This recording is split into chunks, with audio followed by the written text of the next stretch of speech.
Bonjour, je m'appelle Odile Broglin, je suis puéricultrice et fondatrice de la société People & Baby.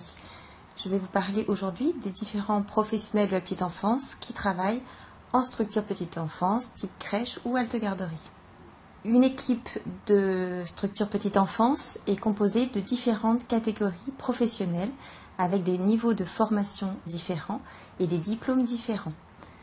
Il y a une directrice qui est de formation infirmière puéricultrice ou infirmière ou éducatrice de jeunes enfants en grande majorité.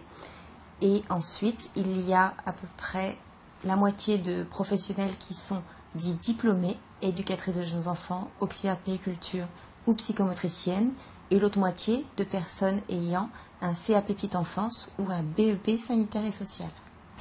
Une éducatrice de jeunes enfants a un niveau de formation d'à peu près 3 années après le baccalauréat et qui a travaillé sur le développement de l'enfant 0-6 ans et pouvoir adapter des activités et une prise en charge globale autour de l'acquisition de ces enfants. L'éducatrice de jeunes enfants a donc toutes les aptitudes pour dynamiser un projet pédagogique et adapter les propositions aux différentes tranches d'âge dans une structure d'accueil petite enfance. Une auxiliaire de puériculture est une personne qui a 1 an d'études après un niveau bac et qui a travaillé pendant 1 an sur et de la théorie et de la pratique autour des besoins de l'enfant, autour des besoins pour manger, dormir, autour du soin à l'enfant et qui est spécialisée pour les enfants 0-6 ans.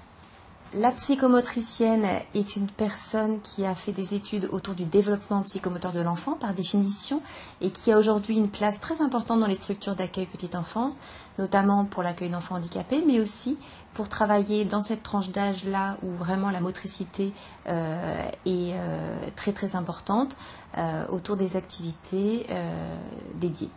L'infirmière ou l'infirmière puéricultrice ont fait aussi 3 voire 4 ans d'études après le baccalauréat. Elles ont une formation paramédicale autour des soins de l'enfant, autour de sa santé, autour de l'hygiène et de la sécurité de la structure petite enfance. En général, elles ont un rôle de direction de structure lié au décret actuel en France. L'équipe est complétée par des personnes qui ont en général, en tout cas chez People & Baby, un CAP petite enfance ou un BEP sanitaire et social, qui vont au quotidien accueillir l'enfant et sa famille au sein d'un groupe et vont participer à sa prise en charge quotidienne. Toutes ces personnes sont disponibles auprès des enfants et donc aidées par des personnes qui s'occupent de la logistique, on va dire, de la structure petite enfance, comme un cuisinier, une maîtresse de maison qui va s'occuper du linge, du ménage. Et ces personnes sont très importantes, font partie de l'équipe et complètent le travail en structure petite enfance. L'équipe travaille avec des vacataires extérieurs qui peuvent être des intervenants en éveil musical, des artistes, mais aussi des psychologues et de façon obligatoire un médecin qui est rattaché à la structure petite enfance. La valeur d'une crèche, c'est la valeur de son équipe, donc n'hésitez pas à nous rejoindre.